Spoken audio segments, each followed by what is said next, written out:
Good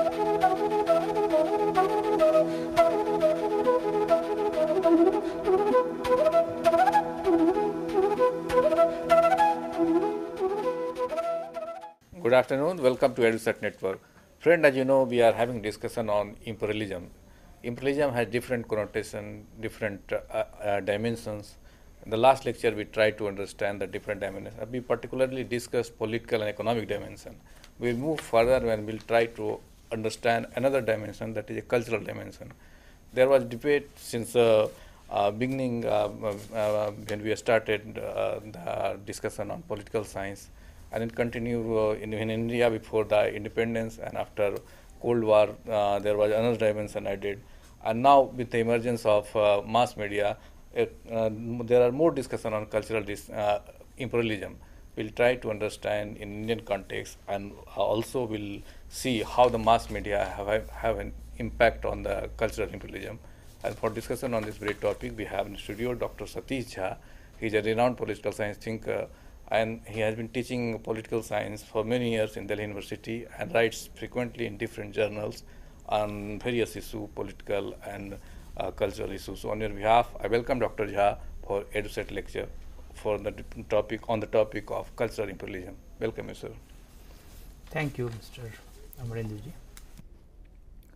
In fact, I will take off from where I had left yesterday while discussing, imperialism and its various forms and various ways in which it operates.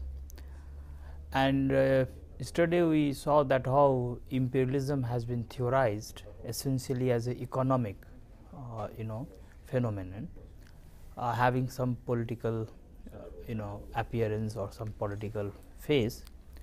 But of late, the third dimension of imperialism, which we discussed yesterday, that was the cultural imperialism, has acquired great significance, because culture earlier used to be considered as highly a neutral issue in public discourse, but of late it has been discovered that culture becomes a very potent weapon in the hands of the dominant classes and dominant elites in the society to subjugate and dominate those who are defenseless and those who are powerless. So therefore, this cultural dimension of imperialism, as it is called the cultural imperialism, has acquired a new dimension over the years, particularly after the Second World War, and in particular after the end of Cold War in 90s, with the advent of a new technology, a new revolution, scientific revolution known as communication revolution. I mean, the advent of information technology, and along with that, this the role of media, mass media, as an agency to disseminate information and also knowledge, and a number of channels which are used by the media to reach out to people. People believe that has created a situation where a new form of domination and subordination comes into operation, and at times it acquires the form of a cultural imperialism. I mean, disseminating information on behalf of the dominant, disseminating knowledge, and creating those structures in society which facilitate such domination and subordination. So, I mean, this cultural imperialism has acquired a new dimension. Now, this domination and subordination takes place both across the culture and within the culture. So, I think when we talk of across the culture, normally it is believed that how a particular culture which is presented or which is basically portrayed as a universal culture of universal application and universal validity. I mean, certain values, because culture after all basically indicates or represents certain values, and when a particular culture is universalized, generalized, then it is argued that, I mean, these values are universalized, and through that a particular culture is privileged on all other culture, and they are dominated. I mean, the one culture is made dominant where other are subordinated. So, I mean, this is intercultural discourse. And the second is within culture. I mean, because within culture society is not homogeneous, there are divisions, there are stratas.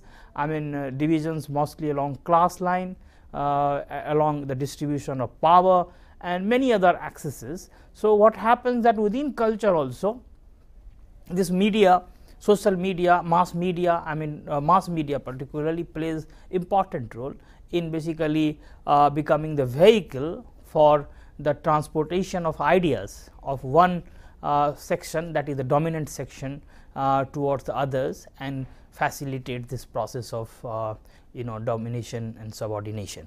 So, I mean, this is a new dimension, and the technology, I mean the communication technology is considered to be very important issue in this. But we will come back to this issue, that how this mass media has been looked upon, because normally, as I also mentioned yesterday, that mass media has a general the general perception about mass media is that mass media is a very important agency in democracy, and because the democracy survives on the principle of dissemination of information, creation of public opinion, and that is why the media is considered to be the fourth estate, a very powerful pillar of democratic polity and society. But this is the liberal perception of media, that media has a certain defined role in society. It is a neutral, impartial agency. It basically works in the interest of the people. I mean, it is a custodian of public interest. It is a protector of people's rights, human rights, and therefore, in those societies where the media is not powerful, it is believed, it is argued that democracy, the roots of democracy become very weak.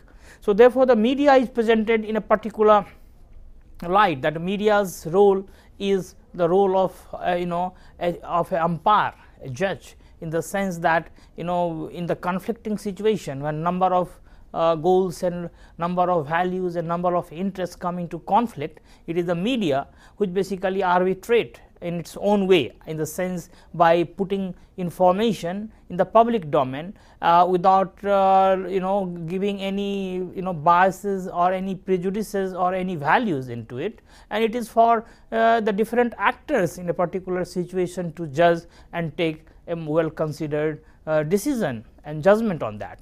So, this is the basically liberal perception, but that perception has been questioned and challenged from the very beginning, which treats media as an ideology. I mean, the information whichever is disseminated by media is considered to be ideological in nature. I mean, it always works on behalf of certain interests. This is not interest neutral agency. I mean, it works on the behalf of those dominant interests which have a particular stakes in these things, and therefore, the media also serves that purpose, and particularly because the ownership pattern of media is basically taken into account while looking at the class character of media in such discourse, which are mostly radical Marxist discourse on mass media and other things, which believe that the ownership pattern, because mostly they are owned by the rich, they are owned by the capitalists, they are owned by the corporate world. Therefore, the media serves the interest of that particular corporate lobby. So, I mean, this is one perspective, and this perspective has been highlighted by two scholars in a very forceful writing which came in 1988, that was Herman and Noam Chomsky. I think Herman and Noam Chomsky wrote a book called Manufacturing Consent, Political Economy of Media, and that set a new term of discourse, a new terms for the discourse on the mass media, that what is the role of mass media, what is the behavior of mass media, what are the effects of this mass media on society. And therefore, what we find that since the publication of this important writing, that political economy approach, as the subtitle of the book itself suggested, I think there has been a growing interest to analyze certain premises which are there, on basis of which the mass media is understood and perceived. Now, the entire thing therefore gets structured into two ideological positions or two ideological camps, the liberal pluralist versus the Marxist radical perspective on mass media. And Noam Chomsky's writing, manufacturing consent, a political economy of mass media, is basically considered to be a pioneer from the point of view of radical Marxist position on the mass media. But we will come to this Chomskyan, Hermann Chomsky's thesis of later. But before that, what I would like to mention, as I mentioned earlier also, that this entire discourse of cultural imperialism, which was there earlier, only has changes form and changes shape, particularly in era of globalization, as I mentioned yesterday, because globalization is a new, altogether new era. So much so that some of the earlier critiques of imperialism, or the scholars of imperialism like Lenin and others, for example, looked at imperialism nothing but the the name for the finance monopoly capitalism, or the role of finance capitalism. Now, they believe that only the name has been changed, but basically operations remain the same. In the era of globalization, we find this operation of finance capitalism. Therefore, what has been globalized by the capital is basically the same structures, same processes which earlier happening in a different context. The context of imperialism, where the political dimension of imperialism was visible, while in modern times the political dimension of imperialism has become totally invisible. Now, then what is visible is something which is very difficult to understand, and therefore ideologically it is camouflaged, and it is covered, and this is covered in name of different names, and one most important name which has been given is this name of globalization, that it is globalization under which the people from different societies, different culture, different countries, they are to be benefited. They have to take the benefit of this process, because it is basically it is characterized by certain norms, certain values, certain procedures, and some of them are like prosperity, economic development, a kind of free play of information, and so on and so forth. For example, in era of mass media, in era of a very dominant electronic media and the print media, then you have the internet, you have the social networking, and so many other channels through which information is no longer the monopoly of a few, and people have free access to those informations. Therefore, what has happened is democratization of knowledge, what has happened, democratization of information, and everyone is benefiting from this process. And therefore, it is argued that it is not proper to call it this entire globalization exercise, to call the entire globalization exercise as something being done on behalf of certain interests, rather it is interest of humanity. Now, therefore, this argument of cultural imperialism and mass media as a tool for this cultural imperialism is also contested.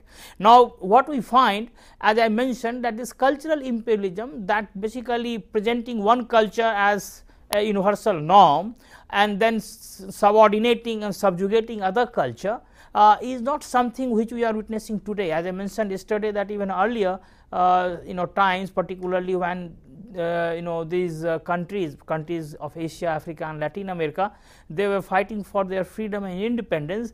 There were many discourses in these societies which basically targeted this cultural imperialism. For example, I mentioned in India itself, we had people like Tilak, Aurobindo, and for that matter Gandhi. They looked at imperialism essentially as a cultural a process or a cultural phenomenon, that how cultures are being exploited, how cultures are being plundered, how cultures are being subordinated, and therefore they always argued that political and economic dimension of imperialism is easier to fight, but the cultural dimension is very difficult to fight, and it is this dimension which has to be made the central plank for people's struggle and people's protest. And this is how they looked at the entire discourse of cultural nationalism, that nation has to fight for its culture, nation has to be anchored in certain cultural values, because after all the domination of our nation by the imperialist forces is taking place in name of culture. So, we discussed yesterday that this cultural nationalism in these the colonized societies like India was a very dominant discourse at that time. Subsequently, in social science, this discourse has emerged in different forms, and in particular I mentioned the writings of Edward Said, particularly his book Orientalism, and subsequently Culture and Imperialism. I mean, these writings are basically indicative of this fact, that how social science was also coming to terms with this dimension of imperialism, that how cultures are stereotyped, how cultures are basically constructed in particular image. Now, construction of this entire construction business is very important, and it is in this construction business that the media plays very important role. For example, we remember that how the construction of Indian civilization or Indian culture or Indian people or Indian history, tradition, how it was done by the colonial rulers, the Britishers. I mean, John Stuart Mill and his father James Mill perhaps are the best example, the way they tried to construct the image of India, particularly James Mill in his book History of British India, how he constructed the image of Indian people and Indian tradition and Indian civilization, that they are by nature inferior and they have to be put on path of progress, and therefore colonial rule was looked at as something which is progressive. It is in the interest of these colonized people and races. Now, this discourse which was at that time going on in name of civilizing mission, James Mill, John Stuart Mill and their followers led to a heated and debate at that time, and we are aware that how this Orientalist versus Anglicist debate took place in India. William Jones representing that Orientalist side of the debate, whereas someone like Macaulay representing the Anglicist side. Now, so I mean, this thing happened earlier, and in that context we have also seen that how the nationalist intervention took place, and that was a very powerful intervention, so much so that I mentioned yesterday also, and I must repeat again, that Gandhi's Hind Swaraj remains a most valuable text to understand this phenomenon, that how culture becomes the tool of domination, and how knowledge and power, I mean the relationship between knowledge and power, which has been highlighted subsequently in a very effective manner by the French philosopher Foucault and others. Now, this knowledge power interplay, I mean this dimension adds a new dimension to this cultural side of imperialism, that power, culture is appropriated to enhance power, and then power is used to subjugate the culture. So, that thing is there. Now, what has happened, the changes which we were discussing yesterday, the changes particularly after Second World War, particularly in a period when the old form of colonialism disappeared, the new form emerged, that was the neo-colonialism. We mentioned, we discussed that how this neo-colonialism was understood by mostly the political economists having some radical orientation, like Paul Baran, Paul Suigi and many others, Wallenstein, Andre Gunde Frank and so on and so forth. That was the economic side of imperialism. I mean, they focused on this economic side, that how the nature of capitalism has changed, and therefore the form of imperialist operations have also undergone changes, and under the new situation what is happening, that old form has disappeared. Acquiring political power is no longer their mission, rather they try to operate through number of agencies, and the most important agency is the global market. This is how Wallenstein, as I mentioned yesterday, that his world system theory looks at the entire world as a market, global market, and all nation states are integrated in this market. So, basically there is no space for maneuvering, because after all you are basically locked into this unequal exchange, unequal trade. the economic trade, and therefore there are natural sufferers and there are natural gainers. Now, this dependency theory, as we discussed, was primarily focusing on the economic dimension, but at the same time there were people, particularly in literature and some branches of social science, who were aware about the cultural dimension, and that is why in that context I mentioned the writings of Edward Said. Now, what happened, the 90s heralded a new era, because the 90s, what happened, the Cold War came to an end, and then with the end of Cold War you have had the disintegration of Soviet Union, and that disintegration created a new altogether new situation in terms of the global politics, and that new situation was the ascendancy of United States of America as the only dominant power, I mean the superpower. And therefore, as I mentioned that writings like Fukuyama's End of History or Huntington's Clash of Civilization were indicative of the new mood in which it was being presented as a triumph of history, that there is nothing beyond capitalism, or that there is nothing beyond the order which is represented by the developed capitalist industrialized nations of the West, and therefore all other countries in the world, all other cultures in the world have to follow this. Now, class of civilizations, it was being argued that there are certain cultures which are basically part of some different civilizations which are regressive by nature, and therefore they are obstructing this progress of human race or humankind. Now, what we find that this kind of discourse was symptomatic of a new development, and that development was that the cultural imperialism, I mean the cultural side of this entire operation was going to change or going to acquire a new form, and this new form immediately we saw came to us in form of globalization of culture, globalization of ideas, globalization of goods, and globalization of products in the market.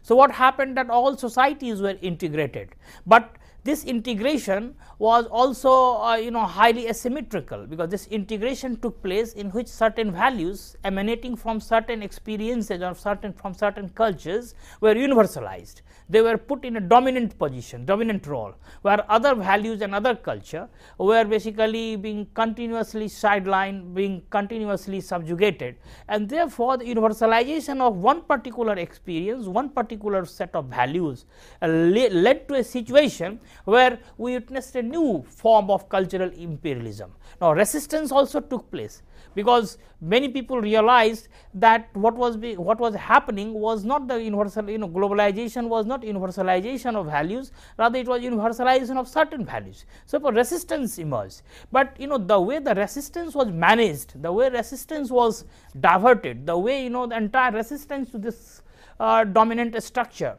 this resistance to this power politics, the politics of culture was being managed, and it was being managed through the instrumentality of information technology, most importantly by the information technology, through the instrumentality of mass media.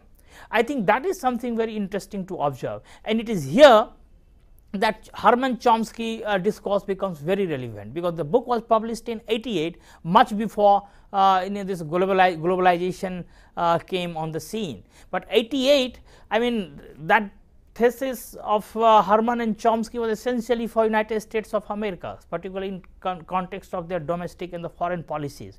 But what we have seen that it does not apply only to United States of America, but it applies to all dominant powers and all dominant forces in the world today, and therefore the only context has changed, but the argument remains valid even today.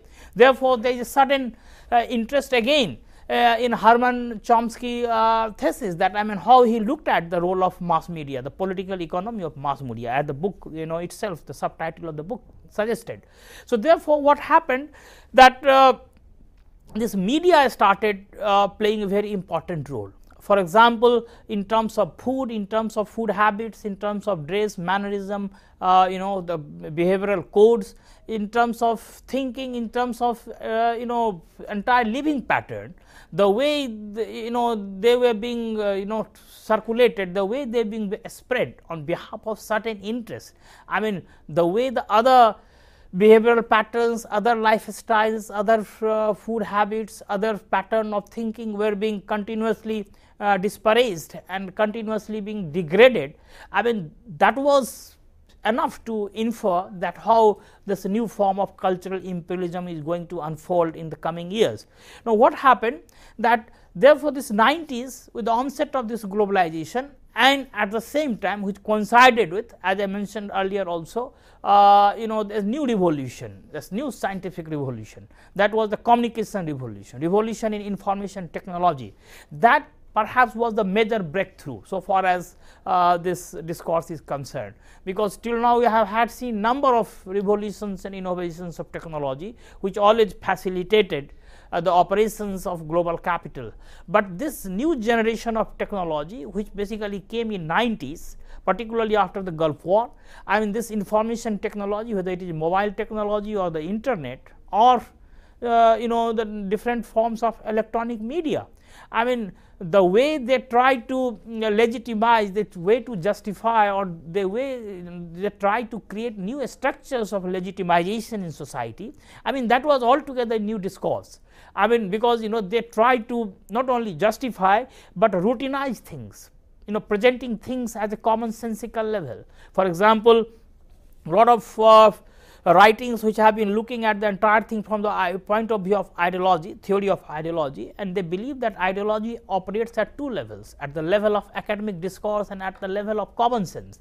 And when it gets routinized at the level of common sense, ideology becomes the most potent force. And this media here that plays very important role when it tries to routinize certain values, that tries to routinize certain patterns of ideas or patterns of behavior in a very routine way, in a very in a manner in which people start taking it as very normal. So, normalization, the pattern of normalization, I think we are witnessing in contemporary times, and therefore, I mean it is not improper to look at it from the point of view of ideology or the ideological discourse. I mean there is a whole tradition of writings, there are whole tradition of debates and discourse on these issues from the point of view of ideology, particularly within the Marxist tradition. For example, Althusserians, subsequently it was Gramsci, the Italian Marxist philosopher Gramsci, who talked of hegemony, and that how the structures, there are certain ideological structures through which the dominant class rules in the society and creates their hegemony. Now, it is not I mean I do not have the time to go into all those issues. What I am trying to mention here, that this routinization dimension, I mean this entire debate moving around the issue of ideology added a new dimension to this discourse. Now, what happened that because of this entire operation of mass media, the technology and other things have created a new interest, and therefore, people are now trying to go back to what Herman and Chomsky wrote in 1988. Now, Herman and Chomsky, when they were talking of this manufacturing consent, political economy of mass media. In fact, they try to explain the behavior of mass media, particularly in USA. But it was not simply the USA, but most of the advanced countries around that time 88 who had a very powerful mass media, because other countries got this agency later. I mean particularly in 90s. For example, in India, even the television became a very powerful agency for communication or dissemination of information only in 90s. So, I mean 88, this context was United States of America, but some of the arguments they tried to put forward were valid for other societies which were moving in the same direction. Now, what happened that Herman and Chomsky, I mean in this book, tried to put forth an argument which was basically called a propaganda model.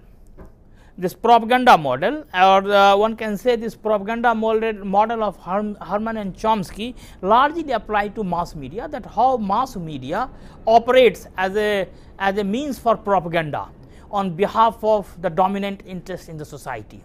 So, I mean the earlier liberal pluralist position which was articulated in terms of or which looked at media in terms of guardian of public interest or watchdog of power, or a check and a mechanism for check and balance, and therefore as a fourth state in democracy, that was totally demolished by this new thesis of Herman and Chomsky. Now, what happened that Herman and Chomsky in their argument tried to present the argument as that this entire propaganda machinery of the media acts through certain processes, certain procedures, and they call it the filtration argument, that there are 5 filter elements through which media operates in society. And this propaganda model, in one sense one can say that based on this filter elements in Chomsky, Herman Chomsky thesis. Now, these filter elements, what happened that for them, that the entire production of news are processed or shaped by a range of factors, and those factors are basically, in their opinion, are encapsulated in this filter elements of propaganda model put forth by Herman and Chomsky.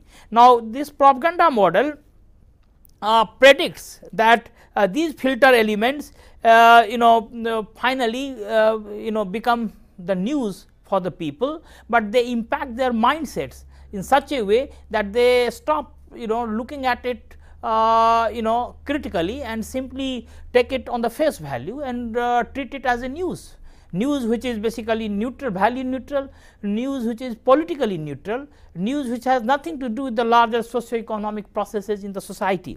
So, now the 5 filter elements in this propaganda model of Herman and Chomsky are very important for understanding how this mass media operates. Now, these 5 filters Herman and Chomsky call, the first filter is the ownership, particularly in terms of its size and in terms of its profit orientation and in terms of its control mechanism on the mainstream media, because all of us know that who owns this mass media. I mean, on the face of it, it looks as if it is a societal agency, but fact of the matter is that the mass media represents certain interests in the society. They are basically owned by certain people, and mostly the corporate interests, not only in India but world over. Therefore, I mean, this Herman and Chomsky first filter is this ownership pattern, because this pattern of their ownership determines the character of this mass media, because they will definitely not disseminate any information, they will definitely not allow any information to reach the public domain which will adversely affect the interest of these corporate houses or the big capitalists or the interest of the market on whose behalf they operate. The second filter elements in this propaganda model of Herman and Chomsky is advertising, that the nature of advertisements which these mass media manage to get. Now, this advertising as a principal source of revenue generation, and at the same time the influence of these advertising values on the people's mind on the news production process is very important, because it is a both give and take process. Number one, for revenues, these mass medias have to go for advertisement, to approach those agencies which provide advertisement to them, but at the same time they are also not very neutral, because along with it comes in a package. So, revenues for the mass media, but certain values for the people. I mean, those advertisements are basically packaged in form of certain values, packaged in terms of certain ideas. So, I mean, what happened that ultimately these mass medias for revenue have to depend on the advertisement, but at the same time they present certain values to people as news. So, therefore, this is very important, and therefore, what we have seen witnessing today's context in India, which is picking up in a big way the debate around this paid news, that how there are certain print medias and electronic medias who go for paid news and for generating revenues and for generating the resources, they have to go for they are invariably going for the paid news, but for the ordinary people, the public, it appears as if it is innocuous news. I mean, it is emanating from the genuine sources. No one knows its source, point of origin. No one knows the twist which has already been given in the presentation of this news. So, I think this is hitting up picking up in societies like India, but I think this is something very important. Therefore, one can call this Herman Chomsky writing as very precocious, because it was published in 88 and perhaps visualized certain elements which are unfolding today. So, the second filter element in this propaganda model is the advertisement or advertising as a principal source of revenue generation and influence of advertising values on news production process. Now, the third element is the element of the symbiotic relationship with the source of information and the economic economic power structure, because this is based on the reciprocity. I mean, what happened that the mainstreams media routinely rely on the agents of power as the primary definer of social reality. So, news basically supplied by the governments and the corporate world are invariably telecast or broadcast or or printed, and they are presented as if they are being done on behalf of the society, the public interest. So, this is something very important, this symbiotic relationship between the two structures, the power structures and the economic structure.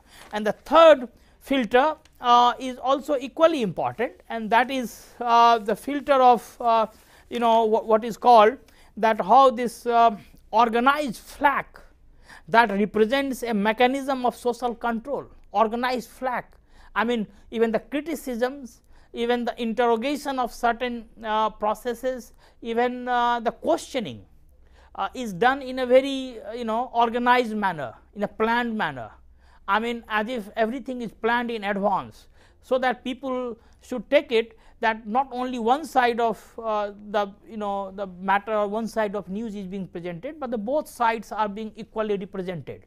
But this organized flak, as Herman and Chomsky say, that is also a mechanism through which a social control is rendered by this mass media, because I mean, management of criticism, I mean, a certain set of ideas, certain set of writings, certain set of people are always welcome. Their views and opinions are basically represented and presented as the other side of the argument, and then people are given this impression that this is a space which is basically open for all, and therefore multiple positions and multiple points of views are being represented in a more democratic manner. So, I mean, the impression is given that in a true democratic spirit, because it is an open society, it is open space, it is a democratic space, therefore, there is a free play of ideas, there is a ample space for public criticism, criticism of government policies, criticism of corporate world, criticism of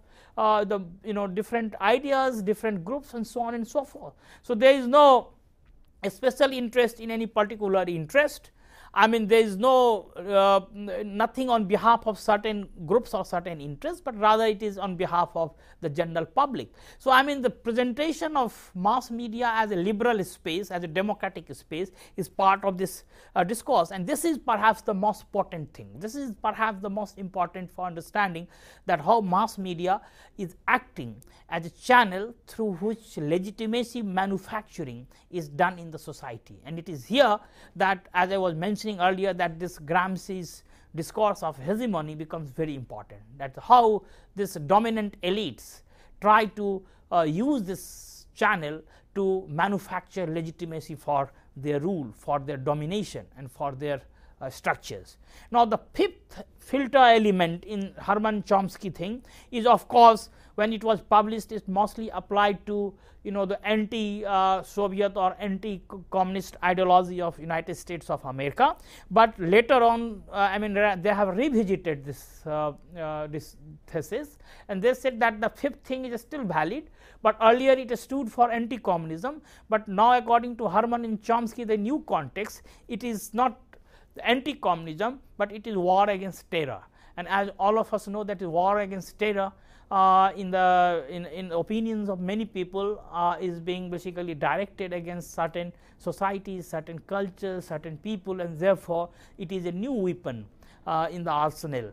I mean, this is being used as something through which the mass media tries to create a structures of domination and subordination, not only within culture but across the culture. So this is something they have only revised in their earlier thesis of 88, manufacturing consent, that is the fifth element, where they have replaced anti-communism with war against terror. So these are the 5 filter elements in Herman Chomsky thesis. Now if we look at this Herman Chomsky thesis of 1988, that is manufacturing consent and his propaganda model, we find that when they wrote this book, they had 2 predictions, the first order prediction and second order prediction. The first order prediction was that these are the 5 filters through which the media would operate, and media are already operating. And the second order prediction was that both social science and the media studies would invariably ignore and marginalize their thesis, because that would adversely affect their interests. So that was their prediction, and naturally and accordingly we have seen that over the years the response has been a mixed response. Whereas many people have considered to be a path breaking work on understanding mass communication, the role of mass media, and the linkage between the economic structure and communicative power. So on the one hand there is such appreciative analysis, whereas on the other hand people have also subjected it to harsh criticisms. Now what we have find that if we look at the criticisms of Herman and Chomsky thesis, then people feel that the overall analysis or the criticisms can be divided into 2 parts, the pre-2000 and post-2000. Now this division is also suggestive, because pre-2000 was the period when this globalization discourse had not picked up that way, and post-2000 period is the period when we are witnessing this era of globalization. Explosion of information technology, this new revolution basically sweeping all across the globe. So the post-2000 and the pre-2000 seems highly sensible division in terms of the approaches, in terms of the writings, in terms of the commentaries which have come to our notice, particularly on this Herman Chomsky thesis. Now pre-2000 criticisms of Herman and Chomsky were on expected line. There were many critics who said that they overstated the power of propaganda and downplayed the importance of popular opposition to elites, which are also highlighted by these medias, and therefore they simply worked on a conspiratorial thesis that mass media always acts as a conspirator on behalf of the powerful interest or the corporate interest. The second thing was that it is highly simplistic, and the functionalist argument, particularly Murdoch and others offered this criticism that Herman and Chomsky's argument is simplistic, it is functionalist. Third, it was also argued that it totally ignores the journalistic ethics, journalistic the professionalism, and for example Godwin and others highlighted this issue that in spite of the corporate ownership, in spite of market linkage, no one should ignore that the mass media also is characterized by highest order of professionalism. This professionalism and professional ethics do not allow them to simply act on the behalf of the economic interest, the dominant interest or the corporate interest, because they have to validate their own position, they have to basically justify their own ethics. So they have own horizon, ethical horizon, under which they operate, and therefore in spite of this ownership pattern, nothing should much be read into it, and therefore they should be seen as a custodian of people's interest. Now then the criticism was also that no alternative explanation has been offered by the 2 scholars, and they have totally ignored the evidences when things have gone against their own thesis. So this was the criticism of pre-2000. Now the post-2000 criticism, one can say that the second wave of criticism is something very interesting to see, particularly in era of globalization, when more and more people have tried to basically see the finer or the substantive merits in the argument of Herman and Chomsky. For example, John Corner, and suddenly, and we have seen there is a spurt in interest in their writings. I mean, what happened that 2002, this European Journal of Communication had a very interesting debate between John Corner and Jeffrey Callan, and what we find that Corner criticism of Herman and Chomsky was from the liberal point of view, that this is basically something taking the people for granted, that people are so simpleton that their brain can be washed. I mean, ideologically they are so weak that the only mass media can influence their thinking and the behavior pattern. Whereas the other defenders of Chomsky have been saying that it is not simply looking at the people's behavior and people's minds in terms of how they will look at these information, but the subtle way, the manner in which they operate the modern technology, that is something important. Now, then there was also argument that because the media is giving a space to alternative point of view, and that alternative point of view is important, and then secondly because there is the elites about whom or the corporate interests or the the economic interests in the society about which Herman and Chomsky are so concerned, they are not very homogeneous, but there are divisions among them, they are divided horizontally, and therefore this division allows the mass media to have autonomous space. Now, therefore, we find many anti-establishment news finding a place in on their news portals. But one thing is important, as this organized flak thesis of 5 filters which Herman and Chomsky argued would make it clear that this anti-establishment news also seems to be managed. So, it is not only manufacturing concept, but also managing dissent. So, this creating functional dissidence within the system or establishment is part of this discourse of the new ideological onslaught on the people, that even the dissidents, or one can say the oppositional voice, is given ample space, but by giving ample space they are also managed, and they are basically digressed, they are diverted, and this management of dissent is as important as manufacturing consent. And therefore, we are reminded of what happened some years ago. I mean, when this World Social Forum became a very powerful protest movement all over the world, which tried to network a lot of non-governmental organizations, local protests, movements against global capital, and there was lot of expectation that this is going to create an alternative.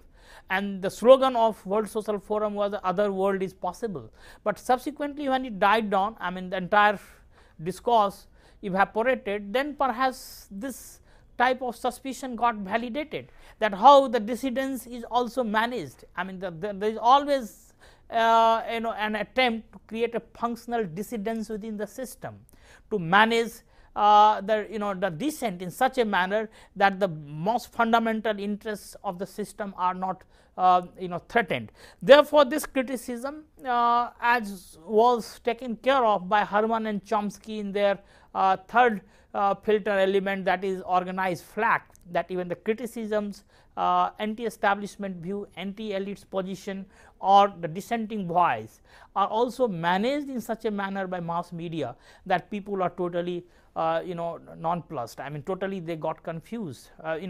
Totally they get confused that these criticisms are genuine criticisms or are orchestrated. So, this is something there. Now, I think that the post 2000 period, we have seen this internet as a new mode of information dissemination technology. Now, this communication mode has added new dimension. Now, secondly, what has happened that this privatization, for example, this entire internet hardware has been rapidly commercialized. Now, the concentration of these internet portals, servers, Now, all these things and how they are linked up with the operations of market, the global market, that adds a new dimension to this political economy of mass media, which Herman and Chomsky tried to highlight in their book in 1988. Now, what happened that this corporate media in a corporate world, as it is argues, has colonized this new medias, and it has been argued that this new dimension of this cultural imperialism, because they are not only the economic dimensions of imperialism, but the cultural imperialism, because these channels are also the channels through which the certain values are spread. These are also the channels through which the values of one particular group, one particular culture, one particular society are universalized, and therefore it is argued that what Herman and Chomsky argued I mean 1988 are equally valid today. Now, in society like India, what we are finding that lot of issues are coming into the discussion, like the way these 5 filters of Herman and Chomsky predicted, they are of course on expected line, showing their true colors in Indian context also. But in fact, in India today we are witnessing many things. For example, on the one hand, this entire phenomenon of the paid news, and this is being now basically taken care of by a number of agencies, including the regulatory agencies of the state. But at the same time, there are other problems, the problem related to freedom of speech, the problem related to identity problems, the problem related to the social groups and their sensibilities, and the role of the mass media. Then at the same time, the protest movements and the way, for example, these protest movements are represented in the mass media. For example, there are a number of protests which are basically given space much beyond their requirement, but there are certain protests which are simply ignored. So, it is basically mass media which decides that which protest deserves attention of the people and which protest doesn't deserve the attention of the people. And because of this ownership pattern, as we have discussed and was highlighted by Herman and Chomsky also, that it becomes very difficult to differentiate between what the media is presenting and what is reality. Now, the social science here the role of social science here becomes very important. And then as I mentioned that Herman and Chomsky predicted that the social science would simply ignore their thesis, because the social science of late has become a legitimizing discourse, because there are concepts which reveal the truth, but there are also concepts which conceal the truth. And the social science, it is believed that now these days are working mostly with the concepts which do not reveal the truth, but they conceal the truth. And therefore, it is argued that in such situation, where for the people it becomes very difficult to differentiate that what is true and what is untrue, what is information and what is knowledge, what is basically truth and what is falsity. I think the role of social science becomes very important, the role of public intellectuals become very important, and therefore, it is argued that in this scenario, how this people are sensitized about all these things, how this democratic space is to be recovered, because this is a democratic space, open space, there is no doubt about it.